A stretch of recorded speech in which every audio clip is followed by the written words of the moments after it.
Welcome to the Pindown, your Detroit Pistons podcast. I'm your host, Wes Davenport from Motor City Hoops and Detroit Bad Boys. And I'm Blake Silverman, writer for Detroit Bad Boys, covering everything from the Pistons to the NBA draft and the Motor City Cruise.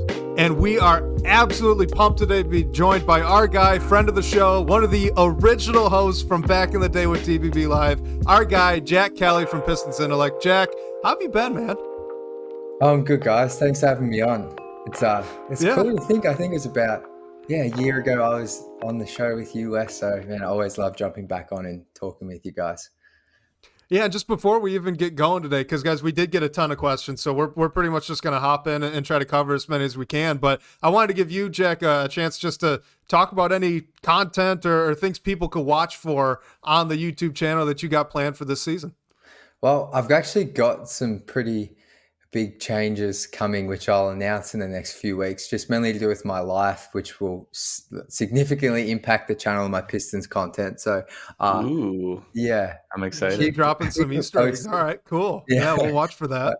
But yeah, I'm pretty excited about it. But yeah, you can just follow me over at Pistons Intellect on YouTube. And I have to say, Jack, you have a new Twitter username too. I saw Pistons Jack pop up on the timeline, and I was like, okay, there cannot be another Pistons Jack besides Jack Kelly. And I clicked on it, and I was happy to see it was you. So yeah, almost had to figure something out there, but no, I thought it was cool. Yeah, no, so that might be a part of something. So yeah, well, I'm glad we're putting things together. Might have exposed some things, but yeah. we're stringing it along. Hang on though. I didn't think you could change that. Isn't that didn't Twitter not let you change that? Is this new? Honestly, I'm not sure. I've never thought to change it in the past few years, and then I just I made some changes. It was actually really easy to do. So yeah. I don't know, Blake, shed some light. I know you're a blue subscriber, so I feel like you know everything about Twitter. Yeah, I did that once. Sorry, X, Mr. Subscriber.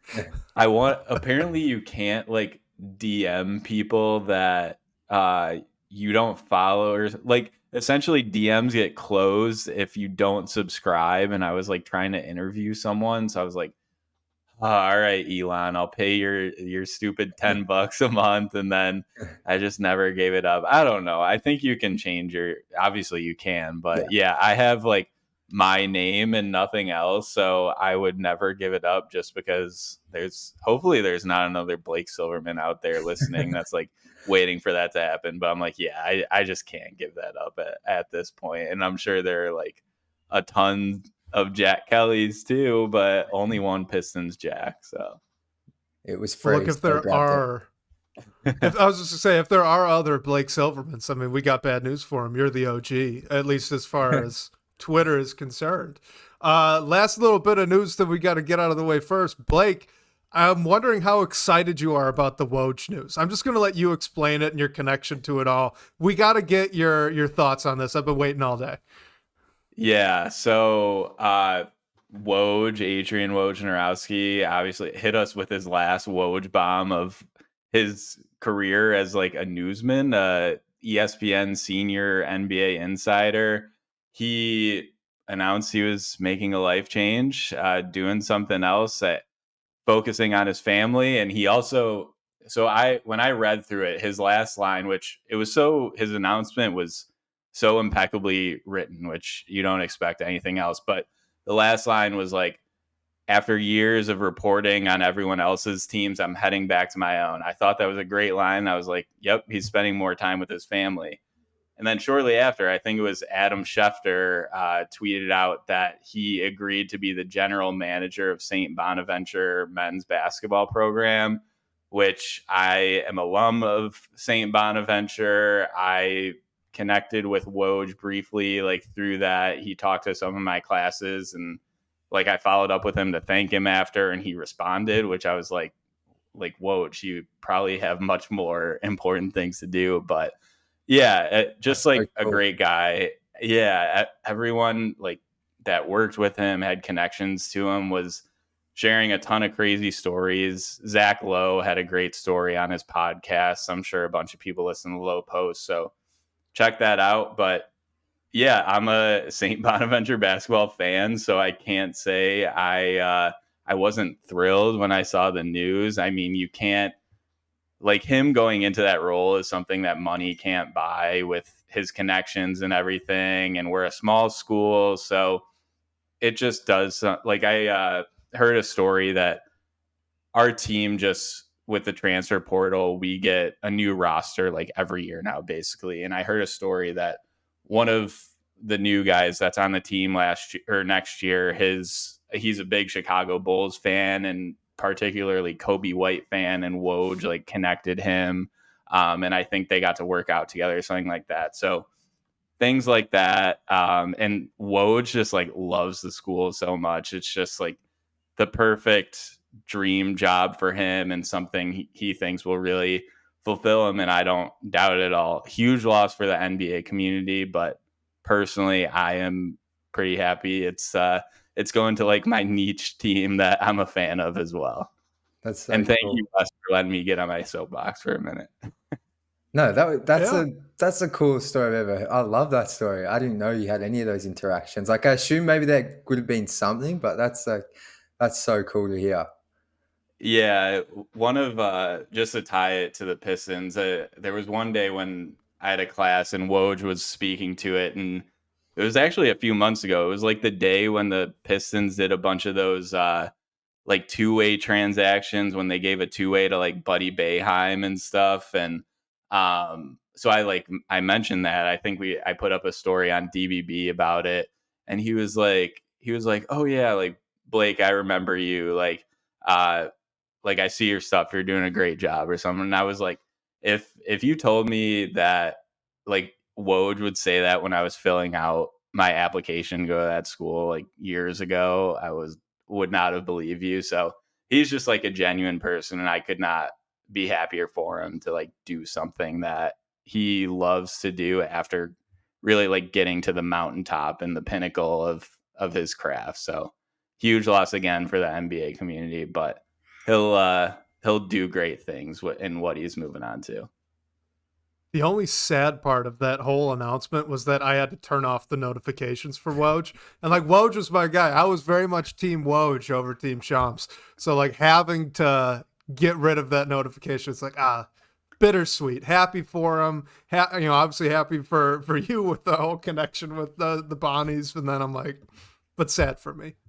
Yeah, I actually realized, and Woj would break like when St. Bonaventure would get a transfer, he would tweet about it, and I would always laugh at the people who had his notifications on that are like, "What is this?" But yeah, I realize I'm in like the 0.1% of people who probably still will have those notifications on. So yeah, it's crazy. It's a total paradigm shift in NBA media. All right, let's get to some of these questions. We'll get to this first one here from Peter Verb. Says, what do you guys think about the JB Bickerstaff interview with Richard Jefferson on his podcast? He says that he likes the parts about Jalen Duren and his growth potential the best. So, Jack, throw it to you right away, man. What do you think about that podcast, you two, Blake, and I guess Jalen Duren and his potential as well?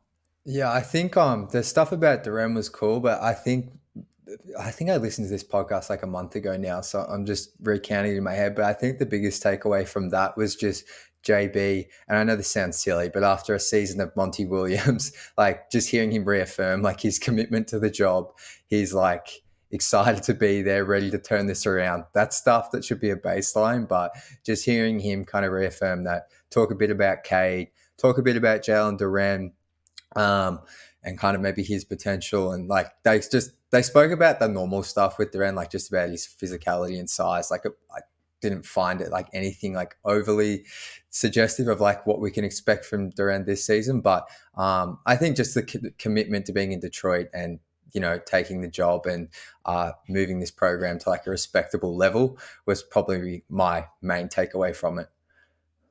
Yeah, that was the same for me too. I mean, the stuff about Duren, it was cool too because I think when JB was asked about Duren, like Richard Jefferson jumped into and was like, "Oh yeah, Jalen Duren's a beast," stuff like that. But it's just like his athleticism, his potential, and we'll see how he grows off that. But I'm with Jack. This thing that stuck out to me was JB, how he just reaffirmed how much he wanted to be here. He thought he was going to take some time off after he was let go from the Cavs. He mentioned it was just because there weren't many jobs available at that time. So he figured he was going to take a breather, but then he kind of got the itch that coaches get, and it was a good opportunity. He really believed in everything that was happening in Detroit. So that's what stuck out to me too. And I mean, there were a lot of good nuggets for it. Other than the press conferences that JB has done, I don't know if he's done like a public interview and one as long as that. So I'd recommend any Pistons fan go and watch that if they haven't already. Yeah, and we're coming up on training camp in just a couple of weeks, so he's definitely going to have more media availability as well in the very near future. This one is from Rames in the DBB comments. It says Malik Beasley averaged 19.6 points per game in his 5th season. That's true, obviously, but just confirming it for the question. It says it was a bit of an outlier. He only played 37 games, but the next season he was back at 12.7 points per game. So Rames' question is, are we sure that Malik Beasley is going to be about a 10 to 12 point a game guy for the Pistons next season? Blake, we'll start with you. What do you think? I think he can be. So when I was thinking about this question initially, what I looked at was, we know Malik Beasley is being brought in to be a 3-point shooter. So just looking at his numbers, last year he made 2.8 threes a game. The season before that, 2.9. And then he was over 3 a game the few seasons before that too. So if even if he regresses from that a little bit, like let's say he doesn't get as many minutes, but he's still making over 2.5 threes a game, like that's 8-9 points a game right there. And then you just need to get to the line or get another bucket. So I don't know. I'm sort of thinking that Malik Beasley's role on this team might be a little bit bigger than we think, just because of the shooting he provides. A lot of it depends on the lineups and everything, but if he can just do what he does shooting the ball, I think he can get up in that range pretty quickly.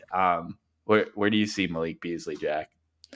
Honestly, I was going to say exactly what you said. Like the 3-point makes throughout his career kind of have him around 8 to 9 points just from that area of the floor. So, I mean, there'll be nights where he hits 5, there'll be nights where he hits 2 threes, but I think ultimately, like, he's pretty much a guaranteed 10-point average, unless his shot was to like fall off a cliff, which tends to happen with players when they come to Detroit. But I think he's too good of a shooter. Like, if there's one thing he can do, it is shoot high volume, high efficiency on catch and shoot looks. And I think that gets you 8 to 10 points easily. And then it's just about adding another couple of buckets here or there.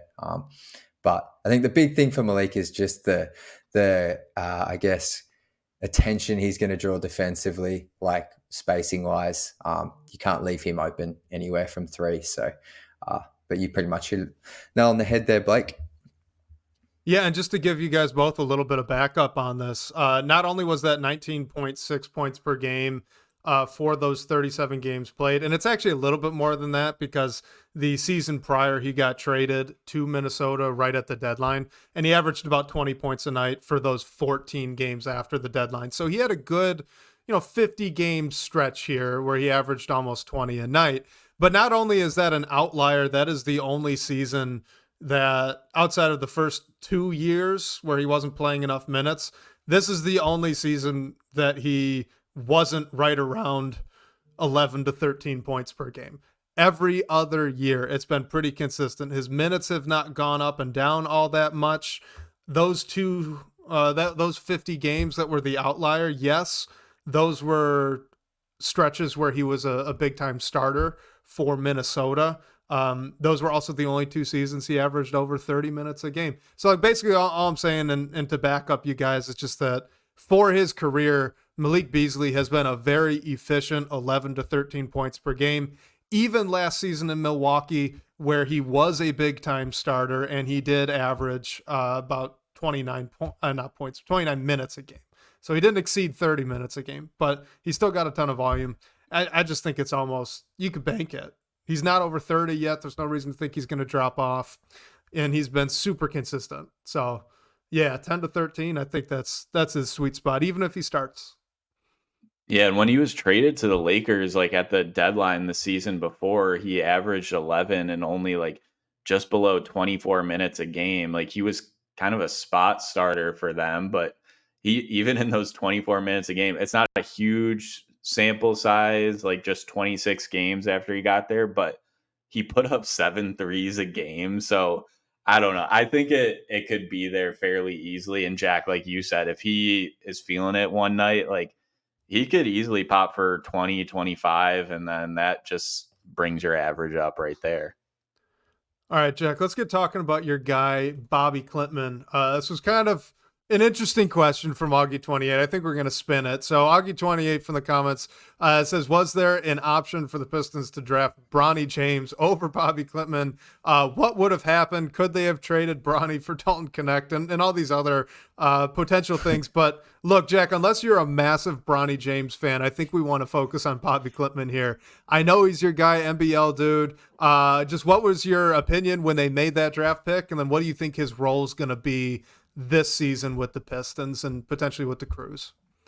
Yeah, I think as for the Bronny thing, like I think Bobby's a much better prospect than Bronny James. Like I hope it works out for Bronny, but I think that was never happening. I think the whole Bronny thing, he was always going to the Lakers, or there was that Suns rumor, but that feels like it was just a PR thing maybe. But Bobby Klintman, I think if you watch Summer League, he's a guy that can shoot the ball. Like if there's one thing he did well down in the NBL, it was kind of shoot the ball well. He was a bit inconsistent, but the jumper always looked really clean, really fluid, and you kind of got the sense he was going to be a shooter. I think was he at Wake Forest before the NBL for a season? Yeah. I think even there, like, and he got some draft buzz after that season, but went to the NBL. Yeah, I remember Bryce really liked him. But Bryce, yeah, he did. And that is, yeah. Like I think he can shoot the ball. He's pretty limited athletically, I would say. But I think the thing that stood out for everyone at the Summer League was just the passing, like the connectivity, some of the creativity with his passing. But like he's just like made some really like nice reads, like in traffic, dropping off bounce passes to, I can't remember who was playing the center, but he fed him for some really nice looks in congestion. Like the passing was something I didn't see a whole heap at the NBL. Now, I wasn't dissecting games as much as I do with the Pistons, but I think from a lot of people's perspective that scouted him, like the passing that we saw at Summer League was probably unexpected and a welcome surprise. So I think Bobby's more of a long-term play. I think this season he spent a lot of time in the G League, especially before the trade deadline. Depending on what the Pistons do at the trade deadline, which way they pivot, whether they look to boost their draft stocks or they somehow could be in play-in contention. Maybe he gets some minutes towards the end of the year, or if there's injuries, touch wood, we don't face that, but he could see some minutes regularly if there's some injuries at the 4. But yeah, I think Bobby's much better prospect than Bronny.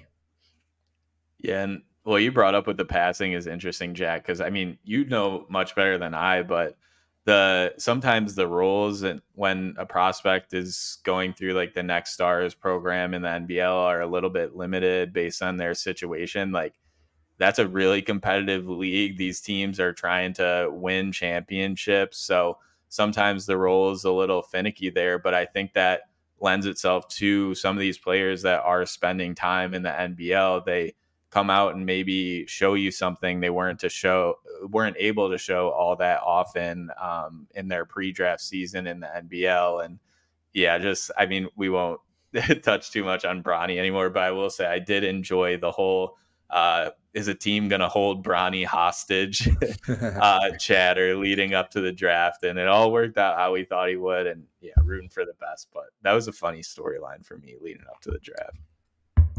Yeah, absolutely. Jack, just quickly before we move on, one more Bobby Klintman question for you. Long term, you mentioned he's more of a like a long run play for the Pistons.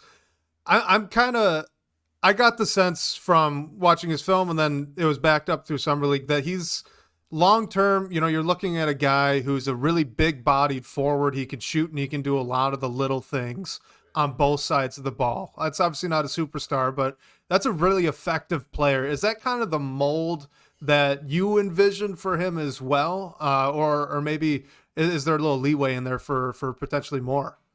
No, I think you hit the nail on the head. Like Bobby's spoken about kind of molding his game a little bit off of someone like Tobias Harris. That was actually pre-draft. I think he said that in an interview with Kevin O'Connor, but from the Ring Up. Well, actually, he's changed now as well. Speaking of all these changes in the media, but Yeah, I think Yahoo, right? yeah, but the Free interview was with the agency, Ringer. reporter free agency. Yeah. So, but I think Bobby's going to ultimately, like, if he hits close to his ceiling or in that like 75 percentile higher like range, I think he's going to be like a true four, who can stretch the floor, make some nice reads. As a passer, and then defensively, I think he's going to always be a bit challenged there. Like, I just don't think he has the quickness to go with bigger wings, but you never know. You never know. Hopefully that can be something maybe he can prove a little bit upon, but maybe he becomes that really savvy defender that draws charges, that kind of thing. But I think you hit the nail on the head there, Wes. Yeah, absolutely. And since we mentioned the reporter free agency, we'd be remiss not to send a congratulations out to James Edwards III, moving over to the Knicks, right? He's leaving the Detroit Beat. So we're wishing him the best. I will always remember James for having the absolute best food recommendations for downtown Detroit. He was always great for a restaurant or just a place to grab a bite anytime I visited the city. So I appreciate the heck out of him for that. I don't know who I'm going to go to instead. So that's I'll need to get a list off but, you, Wes, because I'm hoping. Oh yeah. I got some I'm good. hoping. Well, I got some Yeah. ones from him, but they're still pretty good. Omari's good on this too, but James would hit me up a few times with some really good ones, and that was always a lot of fun. So, best of luck to him. Moving on, you guys. Can I also? You got some well wishes, I just want to go ahead. mention one quick thing about James. I mean, he's just. We know he was all over the Pistons beat, but he's just like one of the greatest writers.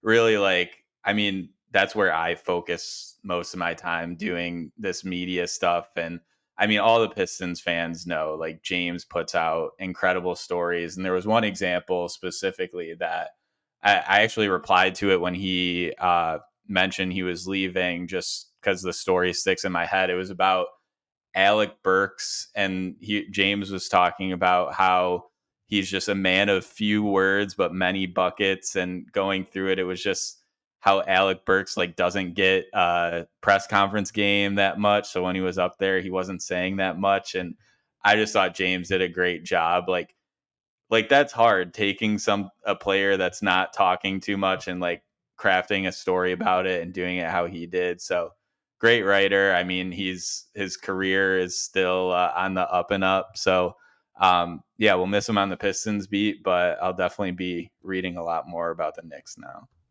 Knicks fans, treat that man well. Moving on to the next one. This is from Rames. What are you guys looking forward to in training camp in the preseason? Any early indicators that you'll be eager to see or hear? So, Jack, throw that to you first. What are you looking for as we're really approaching training camp in the preseason? The first one that came to mind was trying to figure out who the starting lineup is. Like, you know how we get those clips of how like certain players are wearing one colored practice jersey and trying to figure out if that's a starting the old lineup. Blue versus white team. Yeah, that kind of stuff. Like, in terms of like what I want to hear, I'm keen to hear from like Fred Vincent, if we get to hear from him at all, and kind of how like the development of the shooting for Asar and Ron Holland comes, bearing in mind, like, I don't have high expectations for them this season, but I think it'd just be cool to maybe hear something from him on their shooting progress. But honestly, it's just kind of looking for those clips behind the scenes, like those clips that normally James or Amari would send out. Not that you can take a whole lot from them, but just trying to see, because like I feel like at a lot of these things, like a lot of the messaging is kind of repetitive and pretty stale. Like maybe there'll be some interesting stuff, but it tends to be very similar to previous years in terms of we've got great chemistry, the guys are working hard. So for me, it's just looking out for those little things like who's wearing what color jersey. And ultimately, I don't even know if that means anything in the end, but I have a particular starting group in mind that I know Wes is aligned with me on. So I'm hoping to see them all in the same color jerseys in some grainy Not footage. only is Blake also aligned, but so is Oh Omari gosh, and we Bryce. gotta change Yeah. it up somewhere. It's Just for the full sake of unanimity. It's discussion. crazy. But no, I agree with you, Jack. I'm interested to see like the competition too. Like we won't be able to know fully what's going on behind the scenes, but I just think the way the roster is constructed lends itself to some like I don't know if there will necessarily be positional battles, but I think guys will get tested in camp. Like that was something we thought about when Paul Reed was claimed off waivers. Like, does he eat into Duran or Stu's like minutes or something like that? Just because we think he's the third big, but he might be too good to be a third big. So I'm interested in that storyline specifically. I mean, uh, we're not going to know like the full extent of what happened behind closed doors, but obviously once the season starts and we see the starting lineup, we see the rotations, we might be able to assume some things that happen. And I mean, also preseason too, like I'm sure Ron Holland and Bobby Clintman will get a lot more run than they will in the regular season. So I'm excited to see that too. Just watch them play, see what they can do. Hopefully they can show some flashes, and then we can take some things back that they need to develop as they go into their rookie years. I think the only thing I'd add to what you guys have both mentioned is if for our Detroit Lions fans, if we remember back to this most recent training camp for the Lions and how players, coaches, and the media talked about Jamison Williams, I would love to get that level of hype out of Cade Cunningham because look, he's if this team is gonna overachieve this year, it's probably on the back of him. And this is not a good defensive basketball team. So if Cade Cunningham is just dominating training camp coming into the preseason, I think that's a really, really good sign that there's no answer for him. The team can't figure him out. Because, I mean, let's be real. We're probably looking at a bottom 10 defense here with this Pistons roster. So if he's dominating that, I'll feel pretty positive about the season in general heading into the preseason. Like what happened after Cade was at the select team? No, At that, nothing team? like that. That was insane, and I didn't understand it at the time either. That was an example of Twitter hype. What I'm looking for is real hype. Okay. I like it. Yeah. Let's hit on this one from Gregory 1988. It says, can you outline the specifics of two-way contracts and the Exhibit 10 deals? Do the Pistons currently have other players signed on two-way contracts or those Exhibit 10 deals? There was a little bit of news on this earlier this week. Blake, I know this is up your wheelhouse, so we'll just toss it to you for the update and explanations. Yeah, I'll just run through these. Two ways. So I believe nothing's been reported differently that the Pistons have Tosan Iwoma and Dennis Jenkins, who is an undrafted free agent, on two ways. There are 3 two-way spots, but my understanding of it is you need to you need to have a full roster to unlock that final two-way spot. And since the Pistons only have 14 players under standard contract, I believe they're stuck at 2 right now. Not to say that won't change or something could happen. They could switch two ways around or whatever. And yeah, there was a slew of Exhibit 10 deals, and my understanding of what those are is they allow teams to come into training camp with a bigger roster than the regular season, and then most of those players get waived by the Pistons, and then the G League affiliate, the Motor City Cruise, like takes them onto their standard roster. So normally it's guys that you want to be in your system. Maybe your G League front office showed interest in them. One of them, Darion Sebron, who he was on a two-way in New Orleans, so I'm sure Trajan Langdon had some influence on that. But other than that, it's just guys that you want in the building on your G League team. Just to run through the other ones, there was Javante McCoy, who the Crews actually acquired in a trade. So he's definitely going to be on the Crews and just be a body in camp. And then there were Devin Higgs and Sam Peake. They were on the Crews last year. And Tolu Smith on an Exhibit 10 as well, which those were reported by our guy Keith Smith, by the way. And Tolu Smith was the center in Summer League that you mentioned earlier, Jack. So just a big body to protect the paint and be down low for the Crews this season. But that's really all there is to it. So I know it gets a little confusing when you see all those names out there. So hopefully I kept track of all of them as accurately as possible, because you'll see those things flying around at this time of year. While we're on the subject, Jack, I don't think we've had you on since before Summer League. So what were your thoughts on Jenkins on that Summer League team and his performance? I mean, he obviously made some plays, made some mistakes as well, but what was your read on him? Yeah, from memory, he had a really good 2 first games, particularly game 2. I think he scored like, was it 26 or something maybe?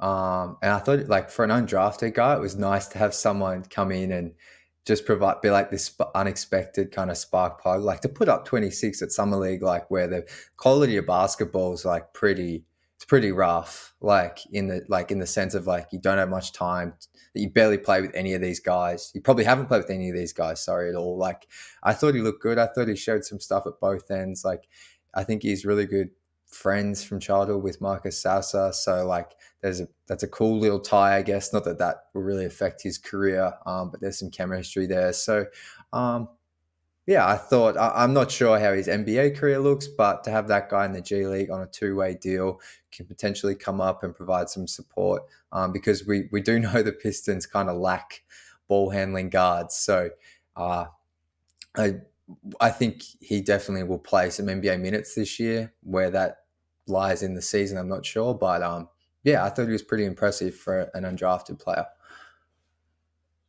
Yeah, showed some effort on defense too. And so, yeah, I think it's just a good guy to have in the building. Yeah, that Marcus Sasser connection is really cool. Jenkins is a Rick Pitino guy too, just for the record. Went with him from Iona to St. John. So great college career and definitely a professional. So we'll see what happens with the 2-way. I think it was a nice UDFA signing. Well, just, in general, the guard play in the G League is usually really bad. So if he can provide good, stable guard play, that'll be super helpful for guys like Bobby Clippman. Play defense. Or probably, play some defense, move the ball, make sure guys are getting involved. Like that's just incredibly helpful for Bobby Clippmans of the world. And, if Ron Holland gets set down for a stretch, Marcus Sasser, any of these guys, even like doing injury rehab assignments in practice, right? Because we've seen the Pistons do that before in the past. Not that the guys were playing games, but they were definitely practicing with the Crews. That's helpful for those dudes as well. So, yeah, I thought he played really well. It's a great 2-way pickup, and he could have a really important role even if he doesn't get a single minute on an NBA court. Let's get to this. This is from @DanielCK Reddy. It says, based on his past coaching stops, what tactical changes to the offense and defense should we expect to see from a JB Bickerstaff team? I've got some background context and information if you guys want that first. If not, Jack, Blake, feel free to jump in with your initial thoughts. Wes, you go for it. I know you did the legwork here, so yeah. All right. I appreciate it. This was mostly on the offensive side of the ball, but so just in general, doing some stat searching, his Cavs teams were surprisingly not great rebounding and not great disruptive teams. You'd think, especially with having Evan Mobley and Jarrett Allen, that they'd be near the top in the league in rebounds, blocks, maybe even steals. That wasn't the case. They're in the bottom half of the league all of the past 3 seasons.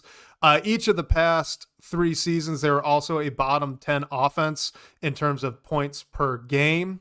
The past 2 seasons, they ran pretty heavy pick and roll, but it was less than what the Pistons did.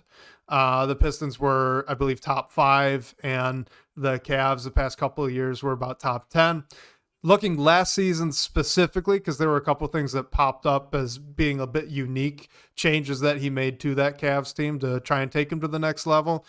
They were bottom 5 in 2-point field goal attempts, but top 10 in 3-point attempts. Obviously, that 3-point number is one of the biggest changes that they had done. They had been bottom 10 the past 2 seasons. They were also always bottom 10 in two-point field goal attempts as well. So seeing that 3-point number jump up was a big time change. They were in the bottom half of the league in drives per game. The Pistons, for reference, were in the top 10. However, they got a lot more paint touches. They were top 10 in paint touches. I believe it was 7th or 8th. Pistons were only 13th. So they were much more efficient in that. And then the Pistons averaged nearly 2 more post-ups per game than the Cavs did. So the Pistons last year were at 3.4. The Cavs actually had the second fewest in the NBA, which again, minor surprise when you've got Jared Allen and Evan Mobley, 2 incredibly talented big men out there in Cleveland. They only posted up 1.7 times per game, according at least to NBA.com. So kind of the major takeaways from this is that in general, Bickerstaff teams tend to play a slower pace. They're not incredible at rebounding or being disruptive with their hands on defense. They are much more selective than the Pistons were last season. So they're more selective when it comes to when they do pick and roll and who gets those reps. They're also much more selective on just general drives to the rim, who gets the paint touches. And as well, they seem to be trending towards having that higher 3-point attempt rate and a pretty dang low post-up rate. So there's all the background stats for past few years of JB Bickerstaff's offenses. That was an amazing recap. Because I honestly was going to struggle to answer this one, but I think those last 2 things you said there, higher 3-point attempts trending upwards, post-ups very low.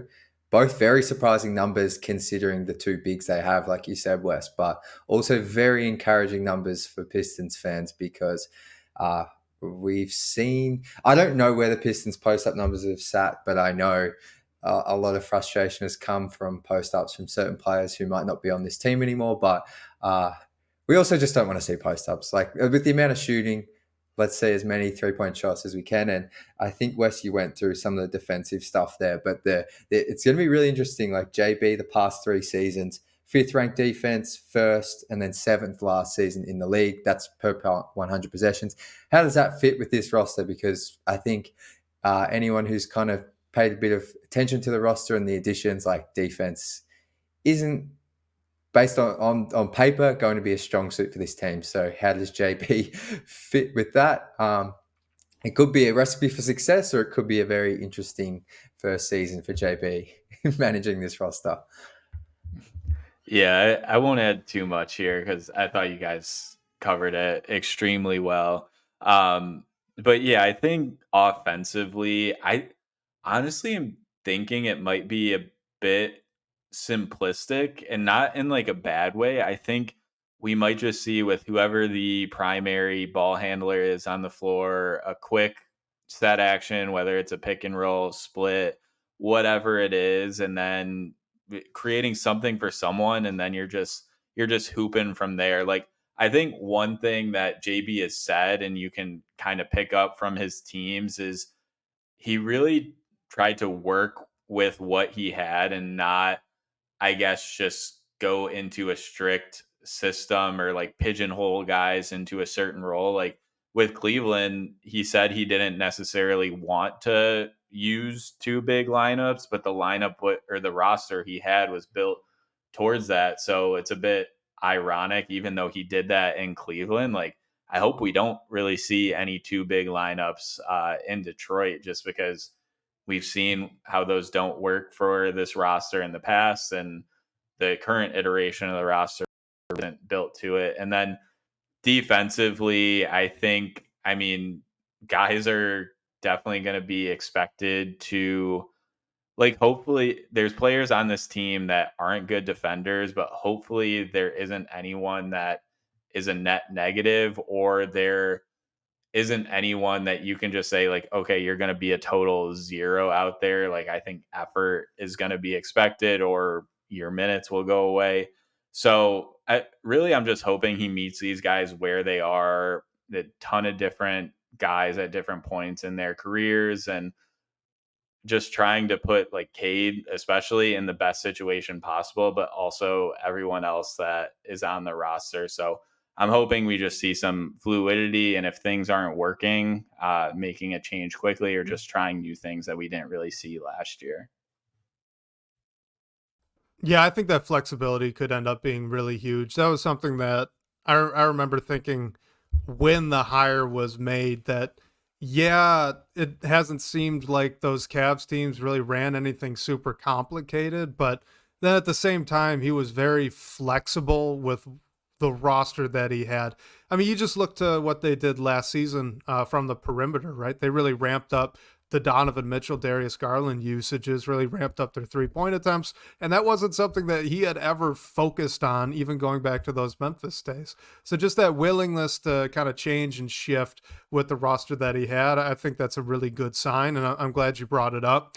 And then when it comes to the big men, that was something that when I was going through all of those numbers that I was very surprised by. I was really expecting to see not only, high levels of essentially use for Allen and Mobley because they are so dang talented, but also like not being a big time rebounding team was, I think, a really big surprise to me. Not being a big disruptive team was a really, really big surprise to me. It seems to indicate that, his defenses have been fundamentally extremely sound and very disciplined, very low risk defenses, not trying to make any big plays or over rotate or try to jump any lanes, but just simply trying to not allow points and nothing else, not being an active, but kind of being a defensive defender, if that makes sense. I was really interesting. Yeah.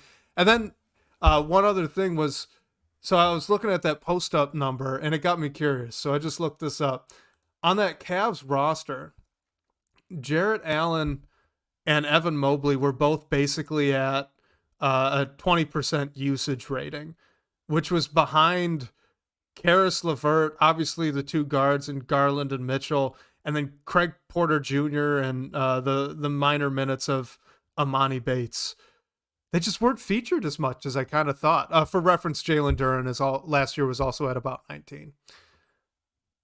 So yeah, I don't know. It's curious. I just wasn't expecting to see all that. Yeah, and on the rebounding, like I think like I'm surprised too, because obviously you're featuring those two bigs, but I think a little bit of it is you didn't have great rebounders after that. Like you didn't have particularly good rebounding guards or wings. Like, yeah, Donovan Mitchell grabbed some rebounds here and there because of his size. Like Max Strus is okay at it, but I wouldn't be shocked if like the Pistons are a better rebounding team because you have Jalen Duren, who we know is a great rebounder. Isaiah Stewart is good as well when he's on the floor, but you also have like Asar Thompson, who's a good rebounder, and Tobias, and like Cade grabs rebounds too for his position and things like that. So I think there might be some positional help there, but yeah, I thought that was an interesting point as well. I do wonder if it has to do with the pace as well. If they're a slower pace, I'm guessing there's less possessions. Absolutely, maybe, could be part of it. I think Mobley doesn't strike me like, obviously he's quite lengthy and like I think he's like 6'10" or 11, maybe even 7 foot, but he's not. I don't think he's like a big rebounds guy. Maybe I'm wrong. Maybe he does average 8. I don't think he's dominant. Yeah. Like. Yeah, but that's still very interesting just because of the two big elements of it all. Shocking again, 9.4 rebounds per game in about 30 minutes a night for Evan Mobley last year. That is also a lot better than I was thinking because that's where my head was too. Interesting. Jarrett Allen was only at 10.5. He's been better than that in the past. Weird year for those bigs out there in Cleveland. For sure. They still won a playoff series though. They did. With big wasn't Garland was out, right? They had a lot of injury issues in the playoffs, I thought. Yeah, that sounds right. I don't fully remember. I remember it went to 7. That's all I can really remember from it. And then they did they lose to the Celtics? Is that who knocked them? Yes. Yep, because the other series was the Knicks and the Pacers. Oh We yeah, that was definitely so fun. paid close attention to playoff basketball.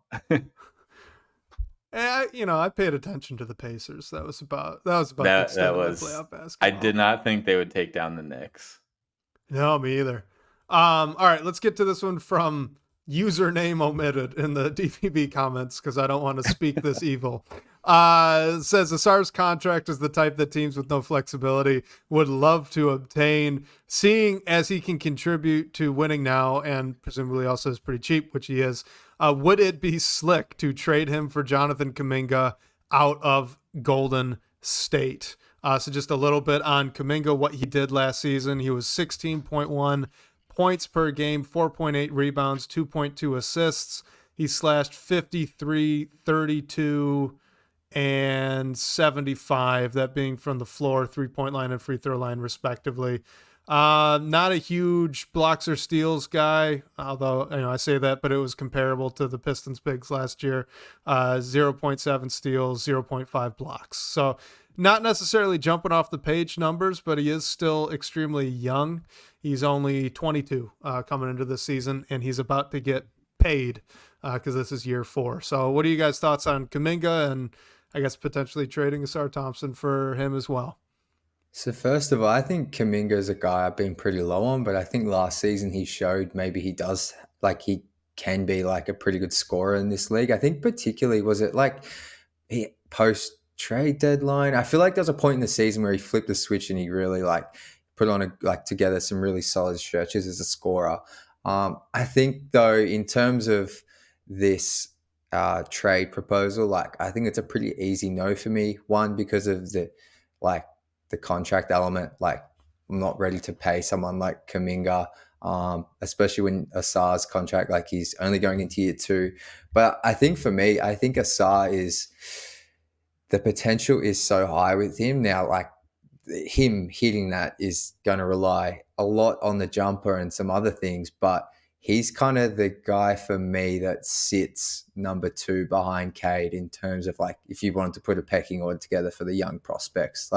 And it's mainly just based off a lot of potential that he might not even hit, but there's something just about these Thompson twins that just leads me to think they are winning basketball players. And I'm hoping Asar can show some improvements as a ball handler this season and maybe show flashes of a guy that maybe you can put the ball in his hands to create a little bit with the right lineups around him. But I think you still need to give Asar 2 more seasons before you even before that thought would enter your mind, unless some sort of all-star became available and the trade made sense. But there's just something about those Thompson twins, their athleticism, the defense, I'm not giving that up quickly at all. Yeah, this is a no for me also. I mean, of course, Asar's contract is one that a contending team would love. He's still on his rookie deal and everything like that. But you still have to pay him. And you guys were mentioning, Kuminga is coming up on that extension timeline. But what it comes down to for me is one, and I mean, it could just end here, but not interested in dealing Asar maybe for anyone right now. I mean, I know if you're making a big trade, you might have to give up a piece like that, but I don't see the Pistons doing that. The other thing is just Asar's upside is so much greater than Kuminga's right now. I think Kuminga's entering year 4, hasn't been in the best situation. All Had some right, we more do up. need to just really quickly. This is from Mr. Jones. It's a good point. Asar is only 3 months Yeah. younger than Jonathan Kuminga, so they are actually fairly close in terms of age. But Kuminga's been in the league an extra Yeah. 2 years, right? So there is a difference there developmentally. Anyway, continue. I just want to make sure I threw that in. Yeah, I think I'd be interested in bringing in Kaminga for a different trade. I just think it's a matter of not wanting to give up a SAR at this point. And I think Kuminga might I mean, who knows what direction the Warriors are headed now, but it might be a situation where he just needs a new situation to pop and really thrive. But if you bring Kuminga in right now, are you willing to extend him in the off season? Do you want to let it go into restricted free agency. Like, what do you do with that? And then Asar, like I just don't think you can give up that asset yet that you use for your number 5 pick just a season ago. I mean, there could be trades out there where it could make sense, but this just like isn't the one for me. I am also a no, but I guess it's for a little bit of a different reason. Honestly, I think Kuminga has a greater potential of being more of a well-rounded player. Like Jonathan Kuminga has shown so much more offensively as a scorer, as just a guy who can handle volume on that end of the floor than Asar has at probably any point in his very, very competitive basketball career so far. So from OTE to last year. That being said, the two factors that I think are important in my head, they play the same position. I think these are both fours. They can slide down to the 3 if you really need them to, but you would much rather have them up at that 4, being a super athletic, super strong, extremely bouncy, off ball forward for you. And then I do think that Asar Thompson can be a little more unique. And I lean, with how young they both are, I lean quite a bit towards gathering uniqueness and seeing if you can make something work. Because what Asar Thompson can give you or not that he can, but it looks like maybe he can in the future. The type of player he could be is, I think we talked about it a couple weeks ago, kind of that like Andre Iguodala, Draymond Green, super utility guy, except he's an incredible athlete. So one of the best defenders in the league, a good passer if he doesn't have to, dribble the ball like 10 times to get to a spot, and just an incredibly disruptive and entertaining fast break player. And I think that that's special. That could be really special.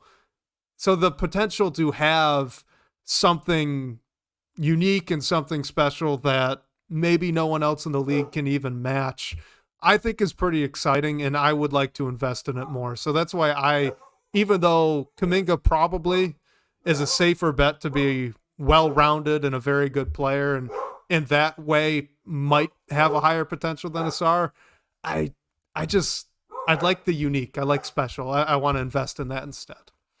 Plus, he's cheaper for 2 more years. Yeah, and Kuminga like shoots it okay, but not on tremendous volume. Like, I don't think it's a matter of you're bringing in a guy like he's definitely a better shooter right now, but it's not like you're bringing in a Yeah. guy who does similar things that Asar does and also is gonna consistently hit like 35% on 4 or 5 threes a game. Like, that's not what Kuminga And he also is. doesn't have a great history as a free throw shooter. I know he was 75% last year, but the 2 seasons prior were under 70, and that's usually not a great track record for becoming a plus NBA 3-point shooter. If through your formative seasons, you can't crack 70 from the stripe. Yeah. Jack, any final thoughts on this idea before we move on? No, I think I like the way you phrased Asar, like unique. Like he is a unique talent. No question about that. And that's something you want to explore for at least another couple of seasons, in my opinion. Oh, this is interesting. Mr. Jones in the live comment says, is it unique, talking about Asar Thompson, when Houston has a better carbon copy version of Asar, and that being in the other twin, Amen Thompson? And gosh, all right. So I wonder do you two agree with this? I don't think they're the same player at all. No. Amen has far fewer limitations offensively than Asar does. I would not be putting Amen in that type of utility guy role. I think he's a point guard. If not a point guard, then a combo, right? I mean, he's an incredible ball handler and an even better athlete. Yeah, different players. I mean, Amen's ball skills are on another level, and we know that that's something that Asar needs to work on. But I do think Asar is a better defender, rebounder. I also think his vision, I think, and like feel is a little bit better. And I mean, they played together at OTE, and Asar was like the MVP a couple years, which doesn't mean much, but like what I mean by that is Asar has been able to like he's impacted the game in a bunch of different ways where I think Amen's going to be a tremendous lead guard in Houston if that's the role he's eventually given and runs with. But yeah, I think they're different guys, and Amen's probably a little bit more athletic, which is why he got the better draft stock coming into it. But yeah, I think they're different guys and gonna play totally different roles where they are, at least for now. Yeah, I mean, he doesn't play as strong. He's a little bit more wiry, so it's a different type of Mm-hmm. athleticism than Asar is. And that ball handling is such a difference between the two. I mean, Asar Thompson, if he's got at least last year, if he dribbled more than about 4 times in a row, I was getting nervous. Where I'm Yeah. in, like the scoring potential so much higher because you can't stop him from getting to the paint, Yeah, and even in ISO. some of the finishes from a man like Oh I'm not yeah, sure yeah. what the actual percentages are, but just in terms of like the footwork on drives and the finishing ability, like it just looks a level up from Asar in terms of It's more layups and that fluid, kind of right? stuff. Yeah, more fluid, like you said, more wiry in the paint and that kind of thing. But it's okay. It still doesn't mean Asar's not unique, like at all. Even if Amen is technically you want to say he's a better prospect, that doesn't diminish anything Asar is to the Pistons. Um, Agreed. sure. So, uh, Yeah. yeah. It's just like what would Asar be with the ball skill? No, How I good is do it? not. I saw this Oh coming. my gosh, I do not have the contacts anything close. Like Woj is on another level. Like what that guy's job is and did. Like you can't even explain it. But thank you, Derek. Maybe one day, Derek in the but live chat says he wants Blake to take over for Woj at ESPN. And you know what? Blake, I know you don't want it, but we're sacrificing you. You go do it. You go oh my take it. god. You'd be great at it. You're the next one. You're next up. That's what I'm thinking. One that will not happen, and two, my wife would kill me, but I appreciate it. But yeah, I like if Asar had amends like handling ability with like the vision that he has. I mean, he would be so much further ahead, which it's what makes it interesting. They're different players and working on different things. All right, let's try to get these last two fairly quickly, Jack. I know you got to get going in a few minutes. So this is from at Daniel CK Ready again on Twitter. It says easier question. True. This one has a lot less backstory to it. If you could use create a player to build Cade Cunningham's running mate, that would be a number 1 or number 2 option, whatever you want. What would you do? And is there a current NBA player who seems to resemble it? Jack, I'll throw it to you first. What is the perfect like creative player running mate for Cade?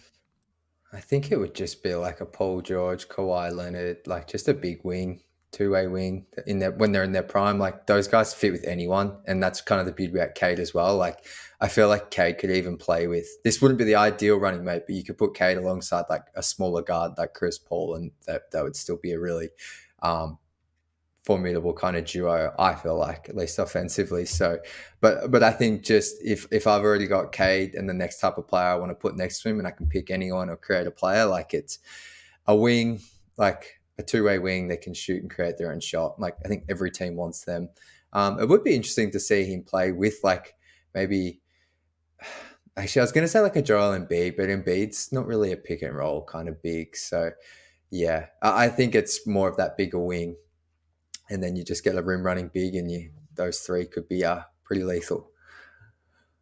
Yeah, I actually went with just thinking about the backcourt here, like what guard would look good next to Cade, just because of all the Jay and Ivy discussion. And what I jotted down in my notes was just an athletic combo guard who doesn't need the ball in his hands, but can be a secondary initiator, like has good ball skills and can run a second unit, can knock down the three, and ideally a good perimeter defender.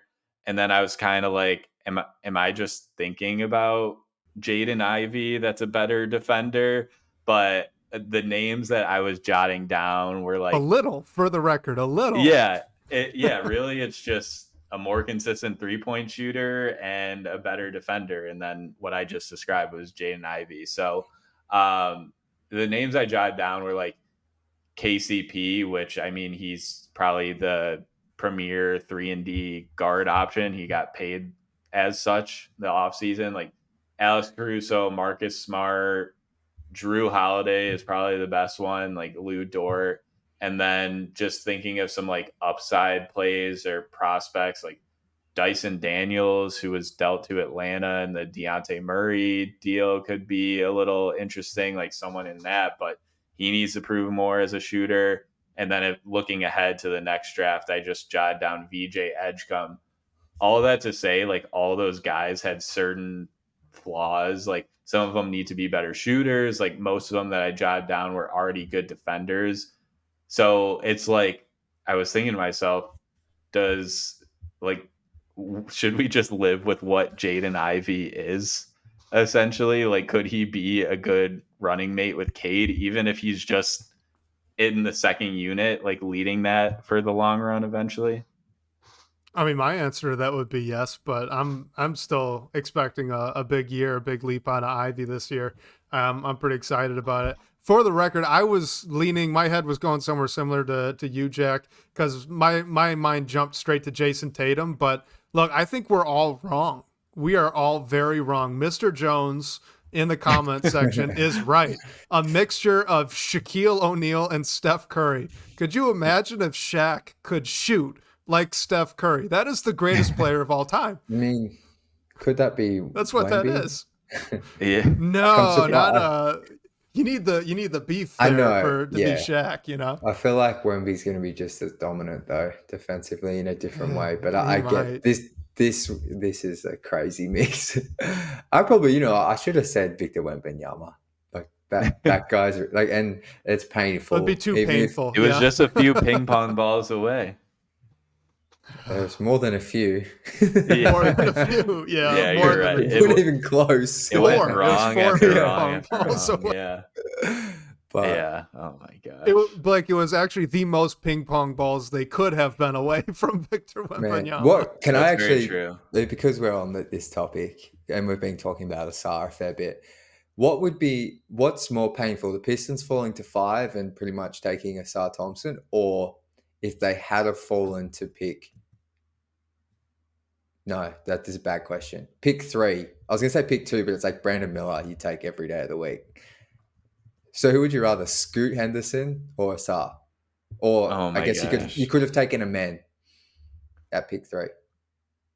That's a really tough one. I mean, because like my gut told me you just go with Scoot because like I think I was wrong, but like I had Scoot above Brandon Miller. And I mean, Scoot has a ton of time and everything, and like Brandon Miller looks incredible. But then if you take Scoot, it's like speeds up your timeline on what you have to do with like Cade and Jaden Ivey. Like are you just bringing in another guard? So I don't know. Like maybe it worked out okay in the sense of like you let everyone else make those tough decisions, and then you just take what's like left on the plate, and like because you're going to get a good player in the top 5. I mean, unless things go terribly wrong. So I don't know. Like if they got third, I would probably take Scoot and figure it out later, but that like speeds up your timeline on when you have to make decisions quickly. So it might have been okay. Yeah, I think for me, like in the moment, I definitely would have taken Scoot. I think in hindsight, I probably would have gone with Amen, especially with how the Rockets used him last year. Like he wasn't a pure point guard. He kind of played everything 1 through 3, and he did it all extremely well. I mean, that could have been a pretty outside of the shooting. Yeah, well, yeah, right. Outside of that shooting, though, that could have been almost a ideal fit there with Cade and even potentially Jaden Ivey if you wanted to play them all the way up because he's got that defensive range to, you can move Cade Cunningham around to hide him a little bit and use Amen for that.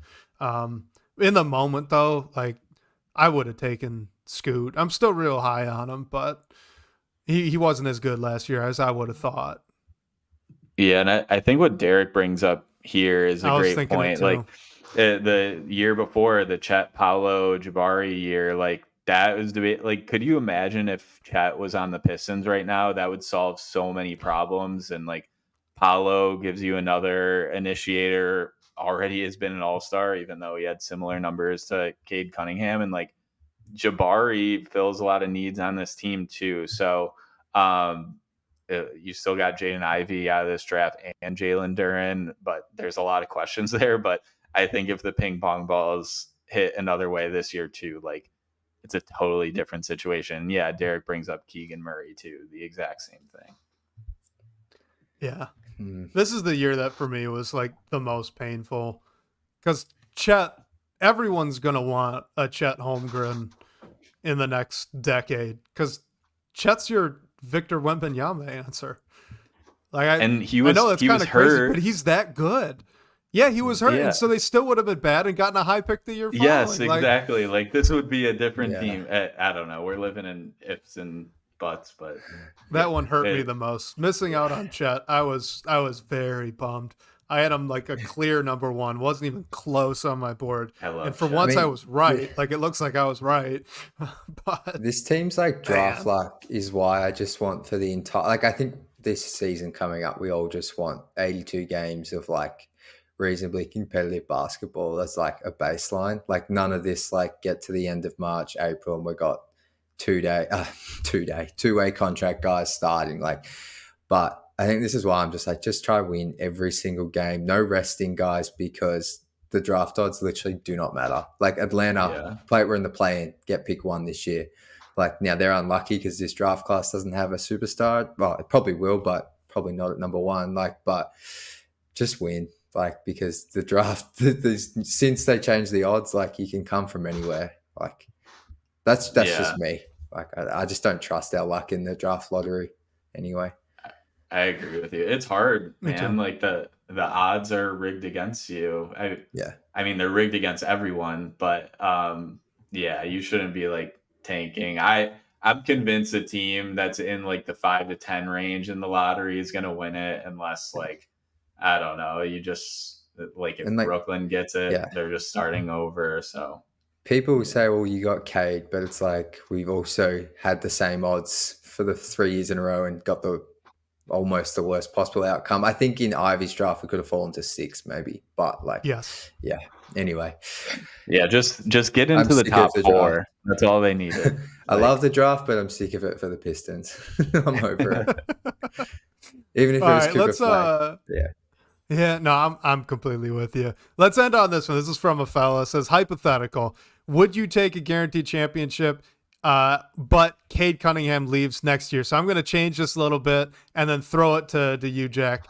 Would you take a guaranteed NBA championship sometime in the next 6 or 7 seasons, but Cade Cunningham leaves after this year? Yes, definitely. I've been a fan of the Pistons for 12 years now and seeing 2 winning seasons, 0 playoff wins, 2 sweeps. Like if I could see if you told me in the next, 6 or 7 years, a championship, like I don't care who's on the team, quite frankly. Like obviously I root for all these young players and want to see them win, but ultimately like I can't believe I'm here as a fan. Like love this team to death, but seriously, if you had told me in 2012 when they drafted Andre Drummond and I was getting all in on the Pistons that I would be here in 2024 and the team's at a worse position and has seen no success, I wouldn't have a response. Like it's kind of inconceivable to think that I chose this team of all 30 teams I could have chosen. And while I'm happy with that decision and I'm now here, the Pistons are like a massive part of my life. I will take anything I can get. I don't care who's wearing the jersey. Couldn't care less. Okay, before I answer, I just had to pull up the 2012 draft to see like what other teams Jack potentially could have been a fan on. And like, I mean, right after it's not okay. Golden State picked Harrison Barnes at 7. Like, what if Yeah, they picked Andre Drummond and Jack was a man. Warriors fan? All I think at the or, time I One remember. pick So away. yeah, I remember. So that I like this. I think I've told you too this, but the Pistons were the one team I didn't want Andre to go to, and it has nothing to do with Detroit or because the Pistons in 2012, like they were. I know they had a couple of down seasons since the Billups trade, but they were very successful when I was just I was a fan of all 30 teams. Like, so it was more just like, I used to be so obsessed with courts and jerseys and I just didn't like the Pistons arena and that Okay. kind of thing. This is just a weird thing. So I wanted him to go to Portland, who they obviously took Dame, but I used to love Portland's jersey. So I was hoping he went there, but just a bit of insight. So he ended up on the Pistons, of course. And yeah, man, imagine if I was a Warriors fan. Shit. Oh, well. Man, Jack, we're better off to have you though. That's the Yeah. important part. You've gone through all this suffering, but we've all benefited. So really, it's a win. Honestly, I know I've spoken a bit here, but truthfully, like I actually like I am now all in on like just being the underdog. Like I actually love it. I can't wait. Like when this team tastes some success, like that joy is going to be, yeah, indescribable. Like honestly, and not last thing I'll say, like those first 3 games of last season, this is so sad. But that feeling I had after they beat the Bulls, even if we were like, in hindsight, that was just ridiculous. Like that feeling of me being like, oh my, is this team actually going to win like 35 games? Like I was like, is this what it's like? I was like, that's a feeling I haven't had for a very long time. So I'm hoping I can feel that a bit this season. Yeah, I'll shut up now. No, that was great. There was something in the air after those 3 games. But I have to say, Jack, what you just described sounds like awfully familiar to mine and you too, Wes. Like our lives as Detroit Lions fans, and we finally like experienced a playoff win and a little bit of a run last year. And I have to say, it made it that much better. So, man, the Pistons need to turn it around just for that. But I agree, it'll feel just that much better after everything that happened before. And yeah, as for like the hypothetical too, I feel like any sports fan, if you put like a championship in front of them, like you always go for that one unless like, I don't know, the other thing is like something really bad in your personal life or something like that. But like something with your team, I think Cade Cunningham can be the guy for the Pistons, but like we don't know that for sure. I guess he still has like a lot to prove that he can be the guy on a team that's competing for the play-in, the playoffs, everything like that. So, I mean, I think if you're dangling Cade getting traded or leaving or whatever with a championship, like you go for the championship because that doesn't come around all too often, as we've seen the past like 15 years. So yeah, hopefully everything can be put together. But yeah, that was a tough one, like a fun hypothetical to live in. Yeah, give me the championship. I mean, I love Cade. I think he's going to be great. I hope he's the guy that brings it, but give me the wtitle. That'll be fun. Like Winning's like fun. whatever being players put are in on a a winning situation team, you're going to become like they're going to be like a Yeah. player. You like love him. you love whoever's giving you some success. Like seriously, Yeah. it's an easy one. Yeah. And seriously, no like slight on Cade. Like I feel like we No. were all put in a position to be like, oh yeah, I'm okay if Cade leaves, but that's really not what it is at all. It's just like the championship. You can't, like, there's so few things that you could put in front that you probably don't go for that option. Before we Love close it out, Jack, I didn't realize as you were explaining your Pistons fandom story, I didn't realize how much I related to you until Blake, you brought up the Lions, because I remember when I was real young, I grew up in Chicago. All right. So we were Lions fans. And because my dad and I, we really didn't care too much about baseball, we were also Cubs fans. And if you know anything about the history of the Chicago Cubs in the 2000s, not good. All right. So you had the Lions were crap, the Cubs were crap. And Dad basically told me, like, all right, we got to pick. Like, we can't do both of these. We'll either be Tigers fans because the Tigers are good right now, or we'll be Colts fans instead of Lions fans because I loved the Colts as well with Peyton Manning, Marvin Harrison, Reggie Wayne, all those guys. Well, we chose the Lions and the Tigers, and good Lord, was that a mistake? Not only did the Colts win a Super Bowl, but the Cubs went and won a World Series. Like, I missed out on two. So just Your like we time were is one coming. away from a dynasty. But yeah, Can I no, the ask Lions with are the- good, so I'm rooting for it. With the Lions, is it just this constant feeling of like, I'm just waiting for this all to fall apart? Like, because you're not used Not to anymore. any success? Or you've, was that maybe last season, or now you buy into them being 2 years ago. Yeah. Okay. Yeah. 2 years It ago felt- for me, when they Yeah. like were going on a run on the back half of that season 2 years ago, I was kind of like, all right, when is the roof gonna fall down? But then when they ended the season beating Green Bay in the cold and Lambeau Field, I was like, okay, yeah, it's different now. We're good.